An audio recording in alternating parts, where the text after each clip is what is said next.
Yeah, it's getting the broadcast. Okay, so I found an English teacher that wants to speak. He'll tell you why the teachers are protesting and what happened last week when the police attacked the teachers. I'm just going to do it like this. Start speaking. Yeah, okay, so there was a demonstration last Tuesday, and that was a very peaceful one. There were only 300, 400 people in the streets. They were demonstrating against the reforms for what we call the baccalaureate here. And that's going to be a very deep reform, which is going to change the educational system in France. So people were demonstrating against it and protesting against what the ministers, the government is doing.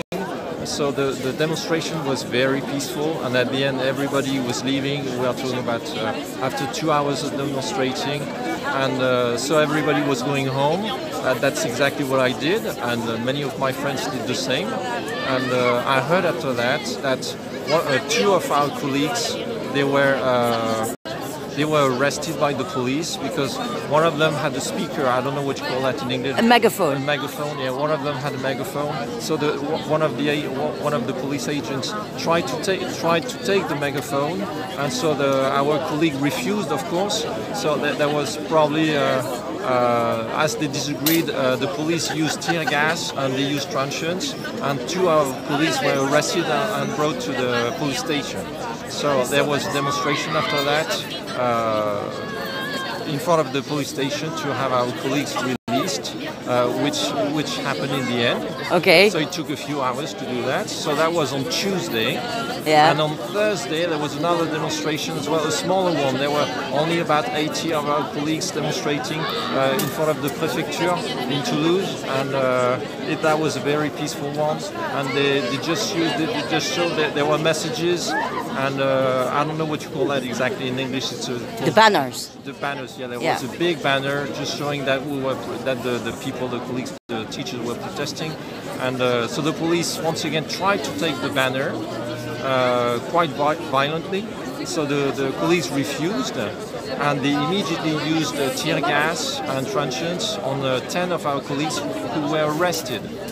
And I don't know if you say that they were put in custody for a few hours. Yeah. So there was as well some colleagues went to the police station to protest, and the colleagues were released. The 10 colleagues were released, and there were no charges held against them. But for the first protest, where two of our colleagues were arrested, some charges still remain for one of our colleagues for police violence, and the only thing he did was just point his finger at the agents, at the police agents. And is there any video material of this? Yeah, there is, of course. Yeah, you will find on the internet. Okay. I haven't seen the videos, but I talked about it with my friends and colleagues here. So we need this because it's evidence. Yeah, that's evidence. Yes.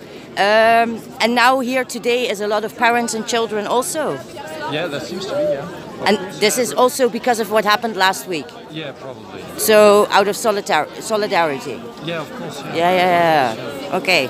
Well, because the situation is evolving in the wrong direction, obviously. Because now, when there seems to be that once you have a demonstration, even if it's peaceful or not, you will have tear gas at the end, and the police is going to use truncheons, violence, in order to disperse the demonstration. Even when the people have left already. Of course, yeah. This is exactly what happened last Tuesday and last Thursday. People were leaving. I left on Tuesday because it was over. And this is also part of the Gilets jaunes, or this is separate? This is separate. This is separate. But I think that the two movements go together. For sure. It's a social movement, no? Yeah, exactly. It's all about inequalities. And the reform I was talking about with the baccalaureate, all the Gilets jaunes, they have children, and those children usually are in the countryside. Yeah. So in the countryside, there's only usually one high school or maybe two high schools, and they don't have a lot of choices for when they are going to have to choose the subjects for the baccalaureate. They won't have as many choices as all the students will have in France. So it's all a question of inequalities. So the reform which we are fighting against is all about inequalities. It's about inequalities, yes.